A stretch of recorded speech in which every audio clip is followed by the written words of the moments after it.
Hi, my name is Christine Shear, and this is a slideshow as part of my submission for a writing sample. The Microsoft Word document is included in the application. This particular presentation was given in July of 2013 at an event here in town called Ignite Tucson. Just imagine, what if something like this actually existed? A robot guard swimming around the hotel pool, protecting kids' safety, checking chlorine levels, and perhaps initiating those little electric shocks below the belt to guests who are spoiling the water quality. I love robots, and I'm going to share with you today why I cannot wait until robots take over the world. The cute, lovable robots I adore on the screen are like the witty C-3PO, the noble Transformers, Smooth the RoboCop, Wall-E, and Eco-Minded Eve, and the very cool personality Space Core from Portal. But I want to see these robots in daily life performing amazing tasks. I want to see more than just the Roomba who cleans my floors. The good news is that while we were sleeping, robots have already taken over the tasks that used to be performed by us. In China, at Great Wall Motors, the robots are so fast that they weld an entire SUV in 86 seconds. The robots have not yet complained about vacation days. Robots do a ton of things that I would never ever want to do. They clean, cut, package, and ship food. They do not sweat, so they do not have bacteria on their arms. They do not get germs on their hands from sneezing, but they can sort cookies by the millions. Robots also search for people.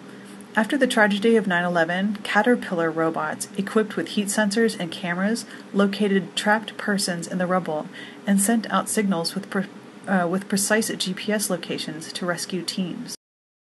Robots also provide our entertainment. Anyone who has witnessed a Super Bowl halftime show, been to Disney World, to a show in Las Vegas, or to a production like Walking with Dinosaurs, has seen robots like these respond to voice or light commands. Robots are already on other planets. You've heard of the Mars rover. Instead of sending one big robot to do the work of one unit, collecting samples and taking measurements, European researchers have developed tiny autonomous robots that can cooperate kind of like ants or bees do when they forage collaboratively. What about cute robots? The world's most therapeutic robot, and the cutest ever so far, is Pero. This is a palliative care robot. For example, when people get dementia, patients may not have control of their voice or body. Pero, a robotic baby harp seal, has the ability to draw a patient out of themselves. In Louisville, Kentucky, a remote physician maneuvers through the hospital to visit patients via two-way audio and video. That way, emergency doctors from across the state can interact with patients in multiple locations at any time of the day or night. Not quite as creepy as that robo-doctor, but something even more exciting, we can now strap robots right onto our bodies, hence robot pants. Designed originally to assist astronauts with weightlessness, the motorized joints make it possible for paraplegics to actually walk again.